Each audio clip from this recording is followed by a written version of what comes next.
Hello, knowledge seekers. In this episode of 20-Minute Books, we dive into the pages of Irresistible by Adam Alter, a captivating exploration of our growing dependency on the technology that surrounds us. Published in 2017, Irresistible examines the question of whether our attachment to smartphones, tablets, video games, and social platforms is merely a matter of convenience or a more serious addiction to the psychological rewards they offer. Author Adam Alter, who holds a PhD in psychology, is an esteemed professor at New York University's Stern School of Business. His expertise in social psychology has not only made him a popular figure in academic circles, but also a sought-after consultant for leading companies like Google and Microsoft. Alter's insights have been featured in prestigious publications such as the New York Times and Wired, and he has already enjoyed success with his bestseller, Drunk Tank Pink. Irresistible should capture the attention of psychology students who are keen to understand the intricate relationship between human behavior and technology. It is also essential for those who find themselves ensnared in the web of tech addiction, offering a fresh perspective on a modern challenge. Furthermore, the book is a valuable resource for anyone striving to enhance their productivity by mitigating the distractions presented by our digital devices. Join us as we uncover the mechanisms that make these devices so captivating and discuss the implications of our attachment to them. Whether you're looking to free yourself from your screen or simply interested in the psychological impact of technology, Irresistible offers a powerful lens through which to view our digital world.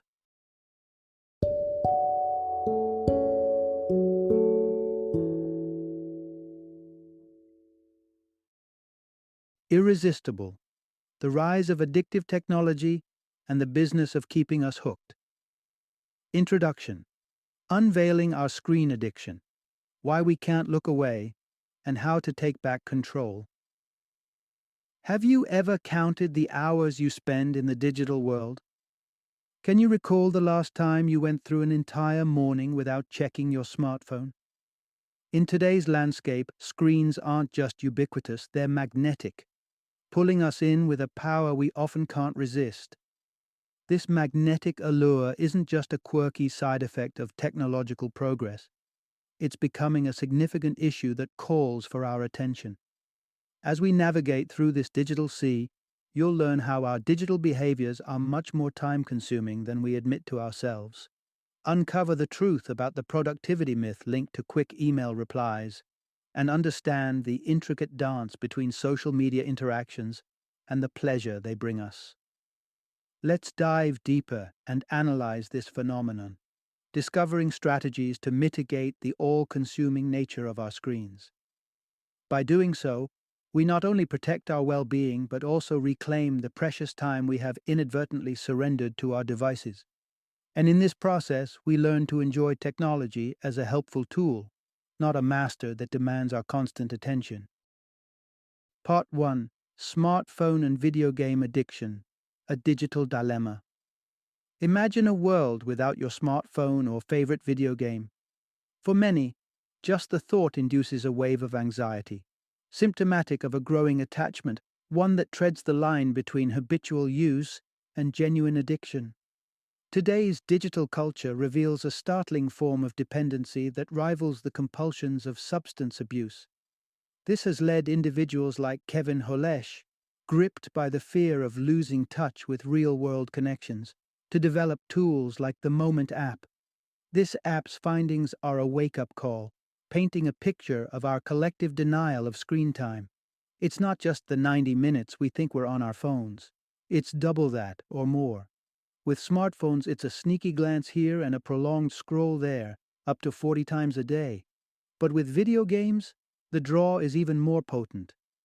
Take World of Warcraft as an exemplar of digital dependency. Its lush, expansive worlds and the lure of collaborative quests hold players captive, ensnaring as many as 40% in the web of addiction. The rise of treatment centers like Restart near Seattle, co-founded by a psychologist and a computer programmer, underscores the scale of this challenge. The next sections will explore the science of our digital addictions and arm us with strategies to resist the pull of pixels and reclaim control over our time and attention. Part 2. Understanding addiction. It's not a matter of weak will, but circumstance and brain chemistry. The narrative that paints addicts as weak-willed individuals with moral failings is dissolving in the face of modern understandings of addiction. We've come to realize that there's more at play, with situational factors and neurological stimulation taking center stage in this complex and often misunderstood condition. Consider the alarming case of American soldiers in the Vietnam War, many of whom fell prey to a potent form of heroin. Confronting an astonishing addiction rate of 19%, it was the work of psychiatrist Lee Robbins that shed light on addiction's contextual nature. Upon their return to the safety and familiarity of home, with heroin's siren call distant, an impressive 95% of treated soldiers remained drug-free. Their recovery suggested that addiction can be heavily influenced by one's environment. Taking a step back in time, psychologist James Old's accidental discovery of the pleasure center in rats' brains further illuminated the ease with which addiction can take hold. With an electrode implant and a button to press, his rats chose self-stimulation over survival. Eating and drinking took a back seat. This self-destructive behavior was replicated in monkeys, offering a stark reminder of our vulnerability to addiction when our pleasure centers are persistently engaged. The synthesis of these findings presents a sobering reminder, whether it's the stimulus of war or the digital dopamine hits from our devices. The conditions are set for addiction if our brain's pleasure circuits are repeatedly triggered. In the following narrative, we'll see how technology elicits this neurological response, positioning our screens and games as contemporary catalysts for addiction. Part 3. When good habits go bad. The parallels between behavioral and substance addictions. As unusual as it may seem, our compulsive internet scrolling shares more in common with drug addictions than many realize. The rise of support groups for non-substance addictions is a testament to the growing recognition that the line between harmful substances and potentially addictive behaviors is blurring. Recent studies, like those conducted by neuroscientist Claire Gillian, reveal that various activities, be they gambling, internet gaming, or even overengagement in social media, can light up the brain's reward circuits just as powerfully as cocaine or heroin. These pleasure-inducing patterns are attributed to dopamine, the feel-good neurotransmitter serving as the common denominator in the brain's response to both drugs and specific behaviors. However, the rush of dopamine diminishes with habituation, leaving individuals chasing after that ever-elusive initial high. This pursuit often leads to increased and prolonged engagement in the addictive behavior, as one tries in vain to recreate the potent early experiences. But where there's a shadow, there's light. Behavioral addictions, while similar in nature to those involving substances, also tend to be milder and thus more amenable to treatment. This is a ray of hope when considering the health implications associated with technology overuse. One of the most significant health issues tied to screen addiction is the loss of sleep, a consequence that stems from our reluctance to disconnect even at bedtime. As highlighted in Arianna Huffington's The Sleep Revolution, a staggering 60% of American adults keep their digital lifelines within arm's reach of their bed, exposing themselves to sleep-disrupting blue light. This light, pathways to alertness rather than slumber, suppresses melatonin production, and in turn, upends our natural sleep patterns. The repercussions extend beyond tiredness, increased risks of heart disease and depression, a weakened immune system, and a plethora of other health risks are all part of the package.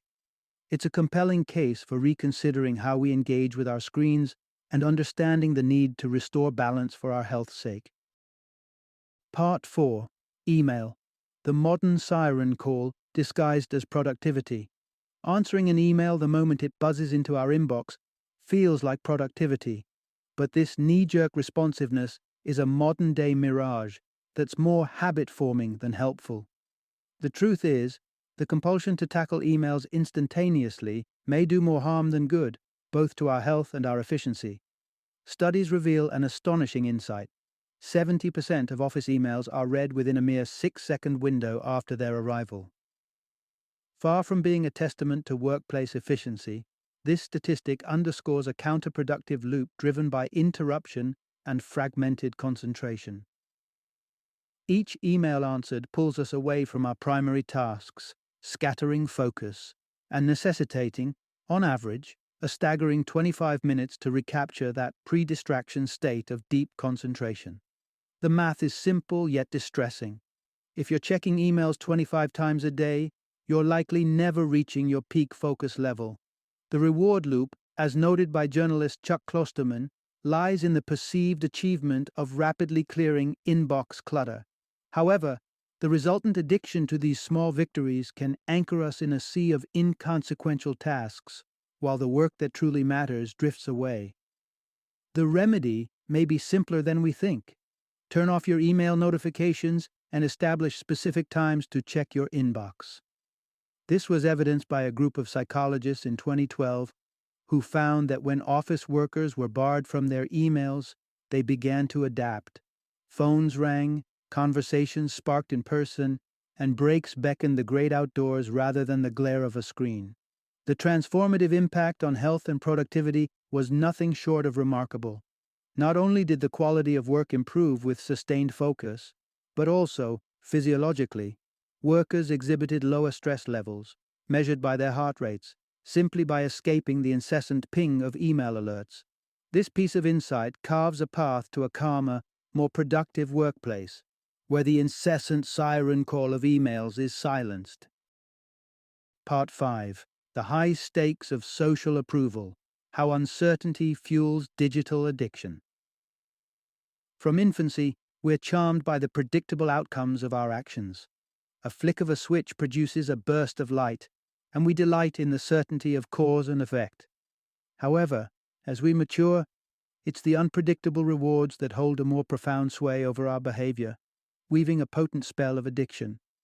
In the 1970s, when psychologist Michael Zeiler experimented with pigeons and a button that sometimes dispensed food, he uncovered a fundamental behavior pattern. The anticipation of a reward, without the certainty of its appearance, led the pigeons to peck with greater fervor and urgency. This same mechanism is at play in gambling. The unpredictability of a win sends a larger rush of dopamine through the brain, heightening the pleasure and hence the addiction potential. Social media operates on a similar principle to gambling. Consider the seductive simplicity of Facebook's like button, introduced in 2008 as a means for users to effortlessly endorse content. Despite its innocuous origins, the like button transformed each post into a high-stakes game of social affirmation, with our brains eagerly awaiting the unpredictable bursts of dopamine that accompany each thumbs up. In this environment, a lack of likes can have consequences that feel devastating, almost as if the silence echoes with social rejection or a judgment of inferiority. It's why platforms from LinkedIn to YouTube, emulating Facebook, have harnessed the power of visual affirmations, tapping directly into our craving for unpredictable rewards. These mechanisms bind us to our screens as we become entangled in the web of intermittent gestures of approval that feed our deepest social desires and susceptibilities. Part 6. The perils of never powering down, our inherent struggle with inactivity. The vast array of self-improvement literature on the market seems to speak volumes about our collective desire for a better life.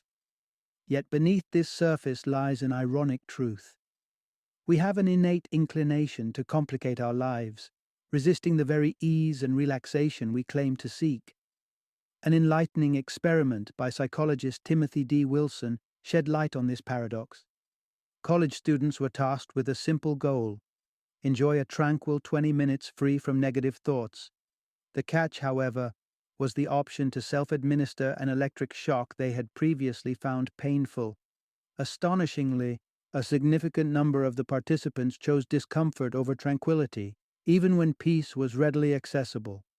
This mysterious draw toward difficulty is reflected in the culture of workaholism, a condition defined not just by our drive for ceaseless labor, but by a deeper yearning to fill every moment with purpose, with a sense of overcoming challenges. It's a pursuit that can be both valiant and dangerously excessive. Consider Japan, a nation woven with fibers of diligent work ethic. Here, karoshi, death from too much work, has emerged not merely as a cautionary term, but as a harrowing societal phenomenon.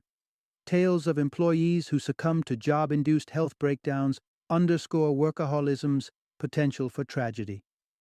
Rich and successful individuals continue to push past healthful limits, driven not by necessity, but by a relentless quest for meaning and accomplishment through their work. This presents a complex puzzle about human nature and well-being. It's not idleness we crave, but rather the invigorating buzz of challenge and purpose.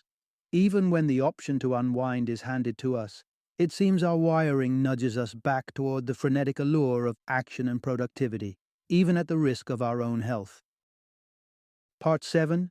Guarding the Next Generation, the critical role of limiting screen time for kids.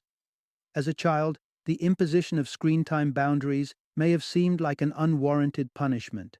However, with gratitude, we should look back on such restrictions. They may have preserved a precious skill that's endangered in today's digital age: empathy. Children's profound absorption in the digital world is at an all-time high, with a staggering 20% increase over 2 decades. This shift has summoned concerns about the developmental impact on our youth. In 2012, child psychologist Yalda T. Uhls set out to explore this impact by whisking a group of children away to a tech-free nature retreat for a week, a scenario far removed from the glow of screens. Armed with empathy evaluations, both pre- and post-retreat, gauged via the Danva 2 test, assessing recognition of emotions through facial expressions and vocal tones, the results were telling. After merely a week of digital detox, the children exhibited a 33% improvement in empathy, a striking testament to the effect technology can have on social and emotional development. The responsibility to safeguard children from the clutches of technology falls squarely on the shoulders of adults. Recognizing the vulnerability of children to tech addiction and their inability to self-regulate, we must be as vigilant in controlling screen access as we are with substances like tobacco and alcohol. The true ramifications of digital immersion on the future lives and mental health of this generation are yet to be fully realized. However, the emerging negative outcomes signal an urgent need for intervention. By steering children away from incessant digital entertainment, we're teaching them to navigate life's inevitable boredom and challenges with resilience, rather than resorting to the easy escape of technology. This lesson in patience and perseverance is crucial. Without it, the allure of apathy in adulthood becomes a significant risk. Part 8. Breaking the Digital Chains, the Power of Substitution. Oversuppression in beating tech addictions. Attempting to abandon a habit abruptly and entirely, whether it's sugary snacks or nicotine, is a path fraught with the risk of backsliding. The innate response to unwanted impulses is often to quash them, yet suppression can inadvertently amplify these cravings. This paradox is evident in the most religious and conservative U.S. states, where stringent attitudes toward sexuality prevail. Yet, ironically, data from Google Trends in 2015 painted a different picture, as these very regions registered the highest number of pornographic searches in the nation, underscoring the counterproductive effects of repression. The key to enduring change doesn't lie in sheer willpower, but rather in strategic behavioral substitution. Charles Duhigg, in his book The Power of Habit, breaks down addiction into a cycle comprised of 3 elements: a cue, a routine, and a reward. Consider the smartphone, its siren call. The cue leads to habitual scrolling, the routine, and culminates in the gratification of social connection and like counts, the reward. It's this cycle we aim to disrupt. Enter realism, a nuanced approach to breaking smartphone addiction introduced by the company of others in 2014. This device mimics the look and feel of a typical smartphone, yet replaces the screen with a see-through panel that frames the real world rather than the digital. With realism, the cue remains, yet the routine is transformed and a newfound reward emerges: engagement with the tangible, immediate environment. Approaching technology addiction, or any addiction for that matter, often requires innovative and actionable solutions. As with overcoming any challenge, recognition is the first step towards resolution. In your hands lies the potential not for another animated like, but for true change. So pause, disconnect, and reflect. How deeply has the digital realm entwined itself into the fabric of your everyday life? And more importantly, what will be your first step to untangle and reclaim it? Final summary. Our modern existence has us teetering on the edge of a precipice, one where addictive temptations from mobile technology lurk in every corner. These devices, charming and integral to our daily routines, conceal triggers that can spiral into full-blown addiction, with repercussions like stress, depression, and a pervasive lack of sleep. But this book brings more than a warning. It offers a blueprint for reclaiming autonomy over our lives. It reminds us that while our brains may be wired to succumb to these digital lures, we are not powerless. By embracing practical strategies, such as managing email more efficiently, substituting unhealthy habits with beneficial ones, and safeguarding children from excessive screen time, we can dismantle the hold technology has on us. Embracing this guidance, we stand poised to step back into the realm of the present, where life, unmediated by screens, awaits.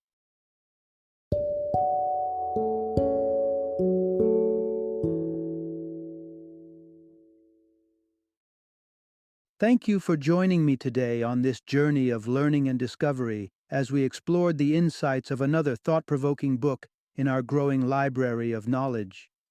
If you've enjoyed our time together, please take a moment to follow our podcast, give us a 5-star rating, and share 20-minute books with other knowledge seekers. Your support truly means a lot. Don't forget to join me again in the next episode, where we will delve into another enriching book. Until then, happy reading and happy listening.